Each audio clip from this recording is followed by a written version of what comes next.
The rain started just before sunset. Ethan looked out the car window as thunder rolled across the dark forest. This place better be worth it, Jake muttered from the front seat. We drove 6 hours for this camping trip, Liam laughed. It has to be worth it. The four friends, Ethan, Jake, Liam and Noah, had planned the trip for months. No barns, no phones, no city noise, just camping deep inside Black Hollow Forest. At least, that was the plan. By the time they arrived, the storm had become violent. Wind shook the trees like giant hands trying to rip them from the earth. We can't set up tents in this, Noah said. Then Ethan noticed something between the trees. A house. Old, dark, forgotten. Lightning flashed, revealing broken windows and crooked wooden porch. No way someone lives there, Jack whispered. They should have left.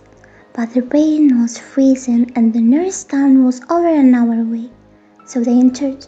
The front door opened by itself with a long creak. Dust floated through the air.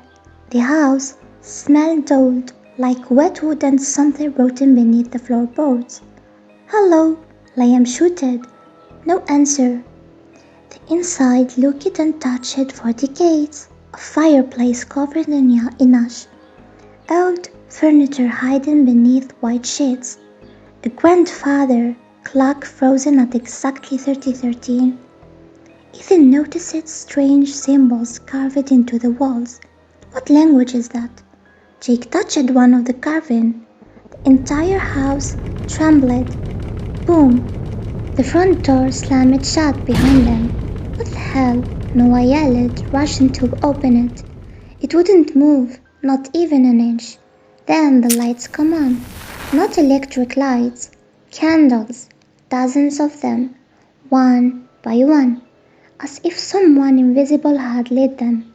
The boys stared silently, and then the clock started ticking. Tick, tick, tick.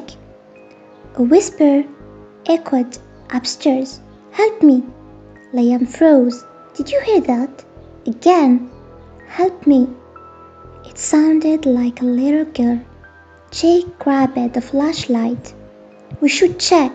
"No," Noah said immediately. "Absolutely not." But curiosity won. They climbed the stairs slowly. Each step creaked beneath their feet. At the end of the hallway stood a small wooden door. The whisper came from behind it. Ethan reached for the handle. The moment he touched it, the hallway disappeared. The boys fell onto cold black sand beneath a crimson sky. Ethan gasped. "What? Where are we?" The forest was gone. The house was gone. Above them floated numerous shattered moons. The air felt heavy, wrong, unnatural. In the distance stood a city made of towering black structures, twisting into the sky like ponds. Creatures moved between them, tall, thin, too thin. Their limbs bent backward. Their glowing white eyes turned toward the boys all at once.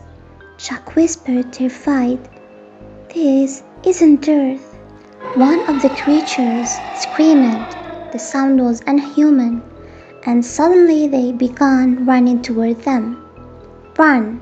The boys sprinted across the black desert, while the creatures chased them at impossible speed.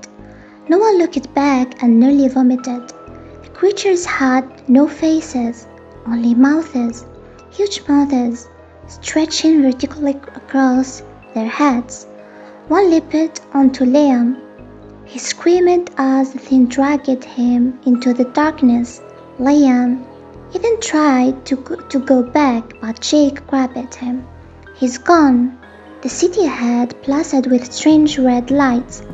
As they entered its streets, they realized something horrifying. The buildings weren't buildings. They were alive. The walls moved slowly like breathing flesh, and everywhere they looked humans were trapped inside the walls, frozen with expressions of terror. Noah pointed ahead. The door. In the center of the city stood the same wooden door from the cabin hallway, their only way home, but something stood before it. A gaunt figure covered in shadows, at least 12 feet tall. Its body shifted constantly, never fully human, and where its face should have been was Ethan's face, smiling. "You were invited," the creature said in Ethan's voice. The boys backed away slowly. "What do you want from us?" Jake asked. The creature tilted its head unnaturally. "This word feeds on fear. Your word opens the door, but only for a short time." Noah whispered, "We need to leave now." The monster smiled wider. "You can leave." It pointed toward the door. "But one of you must stay." Silence. Thunder cracked across the red sky. Jake shook his head. "No, we all leave." The creature's smile vanished instantly. Then the city began screaming. Every trapped human inside the walls opened their mouths at once. The sound was incredible. The creatures returned, hundreds of them, running through the streets toward the boys. Jake looked at Ethan. "Go! What go?" Jake turned and charged at the creatures with the metal pipe he had found. "No!" Ethan screamed, but Jake shouted one final time. "Close the door!" Ethan and Noah ran through the wooden door, just as the creatures swallowed Jake in darkness. They woke up. Back inside the cabin, the candles were gone. The storm had ended.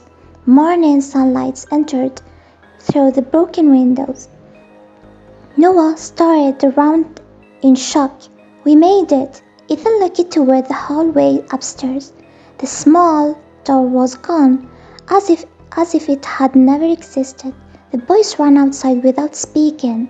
They drove for hours before finally reaching town.